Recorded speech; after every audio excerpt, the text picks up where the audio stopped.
Thank you, Tim. Okay. Well, it's my great privilege to welcome and introduce to all of you Brian Huseman, who is the Vice President of Public Policy at Amazon. I'm going to add my congratulations to you for the HQ2. Thank you. On a clear day from up there, you can see Crystal City. It's National Landing, Stephen. Oh, sorry. Yeah. It's called National Landing. I don't like the name very much. That's me. That's okay. But no, we're very excited to have you. Very thankful also for your very generous support of the conference. You did this last year as well. Really appreciate that. And I just want to say, Brian and I go back a while, in fact to 2007, yes, when I first met you.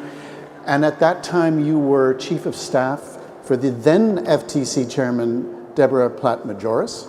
And in fact, a small little sidebar, you pretty much wrote her keynote address, well, helped with the keynote address for the first FOSI annual conference that also happened in the snow.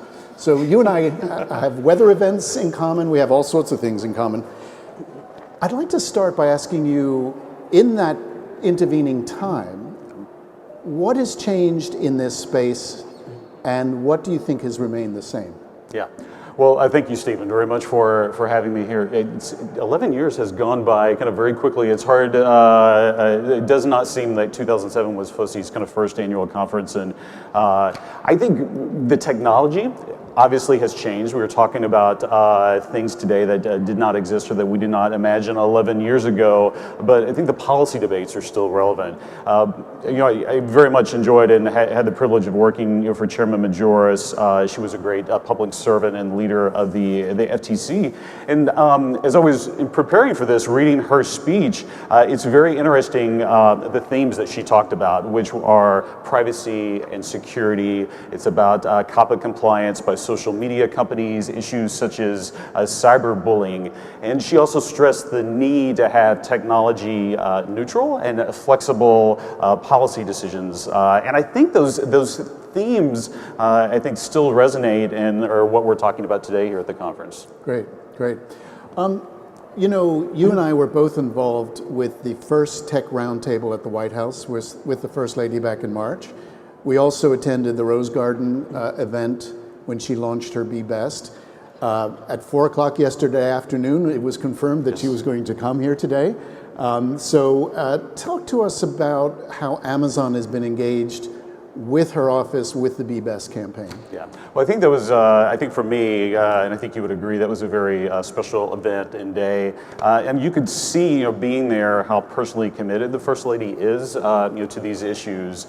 And we're very supportive of what she's doing. I think the technology industry as a whole is very supportive, and we were honored to be included. We talked about a couple of things at the roundtable and that we've been working on in conjunction with the Be Best initiative. One is about our technology, and specifically our free time service, which is our suite of parental controls for our devices. But also something interesting is we talked about how Alexa, our Alexa voice service, how that can provide information to parents and children about these issues. So in conjunction with the roundtable, we programmed some responses into Alexa where children and parents can provide more information. So if you ask Alexa, Alexa, I'm being bullied, or Alexa, what do I do if I'm bullied? The service will then direct you to some information and some resources. So we think that's a very promising kind of way of getting information out, and I'm really excited to hear the First Lady speak this afternoon. Yeah. If you think of online safety tools and so on, you think typically of the wireless guys, you think of ISPs, you think of Facebook and others. You don't automatically think of Amazon, and yet ironically, you guys have been in the lead in some of these areas, particularly the free time experience. Can you talk a little bit? Actually, you know what? I'm going to pause. And can we have folks upstairs? Can we have folks upstairs to shh? Thank you. It worked in kindergarten, and it seems to work here. Thank you. Talk about how you brought that experience into free time for for Amazon Echo? Yeah, so last year at the conference we had not launched what we're calling the Echo Kids edition, which is the free time experience for Echo. And just to describe what free time is, it's a suite of parental controls, and it also includes our kid-friendly premium content. And what we heard was that parents wanted to have that control. They wanted to have the ability to monitor and to put limits on what their children can do with the Alexa voice experience. Parents tell us that the voice interface, there's a lot of benefits to their kids, and they want them to take advantage of it in a kid-friendly way. So we launched the Echo Kids edition. It includes a lot of kid-friendly skills and also kid-friendly responses. So, I mean, how do you go about designing that? I mean, you guys are in a very unique position in the kind of ecosphere.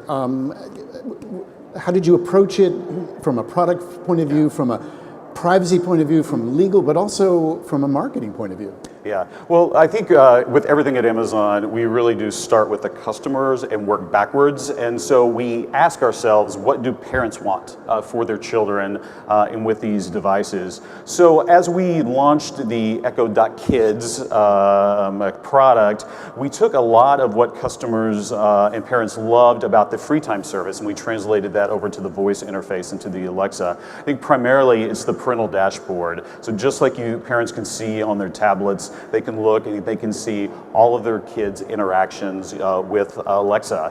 We also allowed parents to set time limits on their kids' use. They can also set a bedtime for their kids. But I think what's also really interesting is we've launched what we call the magic word feature. And I don't know if you've kind of tried any of this, but in the free time for Alexa, if a kid says please when making a request or asking Alexa something, she will say, "Thank you for responding so nicely." Can you put that in the adult version as well? Well, yes, we can. Yes, that's great customer feedback, Steve. Just so saying. I'll Just provide that to the engineers. But we heard from parents that they were worried or concerned that their children were, barking orders or, being rude, to this device, and whether that would carry over. So we talked with child development experts and psychologists, and they told us that it's better to offer positive acknowledgement rather than requiring polite language. So that's why when a child says please in one of the Alexa requests, Alexa will respond with "thank you for responding so nicely." So we've heard some really good feedback from parents about that, and we can expect to see that feature grow in the future. I should know the answer to that, but given the discussion in the earlier panel, is that also available in Spanish? Yes, it is. How many other languages? Yes, so we're launching new languages kind of as we rolled out. Spanish has launched. We also have German, and we're launching French. But our goal is to have this service available around the world. Wow, we have at least one visitor from India. Any time soon in India? That's a huge. Well, we market. hope so. Yes, absolutely. We love our Indian customers, so we hope to do that soon. Good to hear. Okay. So let's move on and let's talk about privacy. Yes. A lot of people in this room, a lot of people in this town and across this country are very concerned about their privacy. And there's been a lot of talk about some kind of, well, and let me pause on that. Talk a little bit about Amazon's approach to privacy. Well, for us, customer trust is so essential to everything we do, and so that really is the guiding principle. And privacy is a big part of achieving and maintaining customer trust. So we've built privacy protections into our technologies from the very beginning. So years before Alexa was launched, we had privacy engineers and privacy lawyers thinking about the controls and the protections and the notice that could be placed into this brand new technology. So that really is how we think about privacy, is like what will maintain customer trust and what's better for customers. With Alexa in particular, and as we were designing the Alexa Kids edition, we've taken a lot of those privacy protections that were in the original Echo and put them over to the Kids edition. So so you have the ability through the Alexa app to see every single voice recording. You can go and you can delete any recordings, recording by recording, or you can delete all of your recordings together. Alexa only responds to a wake word, and we have a blue light ring that shows when the device is transmitting to the cloud. We thought that was a very intuitive and customer-friendly feature to have that visual indicator about when the device is recording and listening and transmitting. And we took those over to the Kids edition. In addition, we set up a VPC, or verifiable parental consent mechanism, when parents set up the free time device with Alexa. But what happens to the data? What happens to my kids' data on the Echo Dots edition for kids? And can you reassure us that this is not being used in any third-party marketing? I mean, we had Cambridge Analytica. I know that's not your company. I'm just saying there is a real concern about user data, and particularly our children's data. What are you doing about that? Absolutely. Well, I mean, these are these are important issues.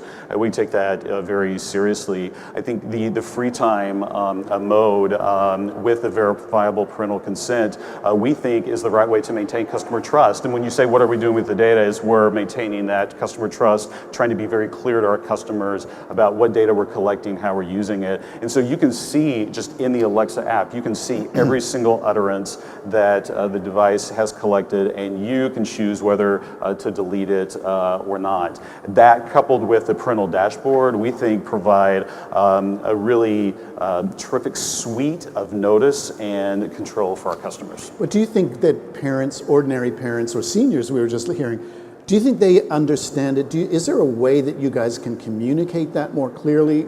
What are you thinking about that? I think we do communicate it pretty clearly. We try to make our services and our setup very intuitive to our parents. And we offer them a variety of ways to obtain that information. You know, we have videos, we have instruction manuals. Alexa can guide you through that. You can look at it in the app. We know that customers that they like different ways of kind of really receiving that information. We don't think that simply bearing like terms in a privacy notice is the way to get that information out to customers. That's one of the reasons why we simply had the blue light ring that was activated when information is being collected and transmitted to the cloud. You don't have to have like a notice in your privacy policy that says, oh, at certain times this will be collected. We wanted customers to know and just be very intuitive. So I think we're, in my view, that we're doing a very good job of providing customers with notice and information. And I think the key is that as technology changes, as these new devices come out, you need to have a flexible and technology neutral set of policy solutions to enable these different ways of getting information out. So my wife asked me the other day, and could you please ask Mr. Huseman if there's Alexa for the car yet? So there are some products for Alexa in the car that are being developed. We hear that from our customers a lot, is they want to have Alexa when they're behind the wheel. So all right, I'll let her know. I think many things to look forward to. I'm impressed. Okay, let's get back to this issue of privacy. And we're in Washington, and there's been talk for quite some time about a federal privacy legislation. Now, the midterms have just happened. We have shall we say, a mixed bag up on Capitol Hill. What do you think? Well, first of all, let me ask you, are you guys for the idea of a federal privacy law? Yeah. So how we determine our policy positions is by what's good for our customers. In privacy, the area of privacy, we do support federal legislation. And we support legislation that provides meaningful control and access, the right to correction and deletion of the data. Similar to the things that we try to provide our customers through our technology, we would support federal legislation with those principles. I do think, as we've talked about, I think any legislation needs to be technology neutral, and I think it needs to be sector neutral. In our view, this old distinction that we've had and that we talked about for years now between between the physical world and the digital world, I think that's largely meaningless in today's world, and how all sectors of the economy are collecting data, they're using data, and I think a sector neutral and technology neutral privacy bill should be the right solution for us. Okay, so that's your your position regarding it. What do you think, crystal ball now? What are the chances of getting that, say, in the next year or two? Yeah. Well, I think we and other technology companies are going to work for that. With the California privacy law, with the European General Data Protection Regulation, there are some privacy laws out there that either are or will come into force. I think it's better for our customers. I think it's better for innovation and technology to have a federal privacy bill. So we'll be working towards that end. All right, good. So many of you who were here last year recall that Amazon funded our research into something we call connected families, and we were looking at the Internet of Things and personal assistants and talking dolls and so on. And what was interesting about the research we just heard about from this year is this stat: 1 in 5, 21%, presently use a smart speaker such as Google Home or Amazon Alexa, but another 27% of parents say they are seriously considering using a smart speaker to get online. So are you happy about that? Are you thinking, oh, wait a minute, we're really lagging? Where do you think we are in the evolution to what is basically screenless and keyboardless technology? I think we're at the very early stages of that, and I think as you've seen, with our devices, with our Alexa and Echo products, we're continuing to improve on those, to offer new features, offer new form factors. I think that the voice interface, it's a terrific way to allow customers to better their lives, to do things, while you're busy, while you're taking care of your kids, while you're cooking, while you're running, around the house, to turn on and off the lights, to tell jokes, to play music. I think there's lots of things that we're just now kind of thinking about. Our Alexa service, as many of these other voice assistant services, are getting smarter and able to do more as they learn more. And so I think it's the very kind of very early stages, but I think it's very exciting for this technology. For sure. I don't want to put you on the spot, but our two of our panelists earlier put in a plug for the Hispanic community and the African American community for the new headquarters here. What is your thought around diversity in the workforce with Amazon, and particularly with the new site here? Yeah, well, diversity is very important to Amazon. And from the very beginning of the HQ2 search process, we asked questions about that. It was in our original request for proposals, is that we wanted a diverse environment where we could achieve and attract the broadest possible talent and workforce. So we've asked many questions about the diversity and the welcoming nature of the surrounding communities as we went through this search. And we think that Washington, the DC area, Northern Virginia, and New York City are going to be able to provide us the best possible workforce that will allow us to continue to create and develop new products like Alexa and Echo. Are you going to move to Crystal City? Well, I live in DC, so I meant your office. In the area, I meant your office. Well, we'll see. We're only on the second day, so we'll see.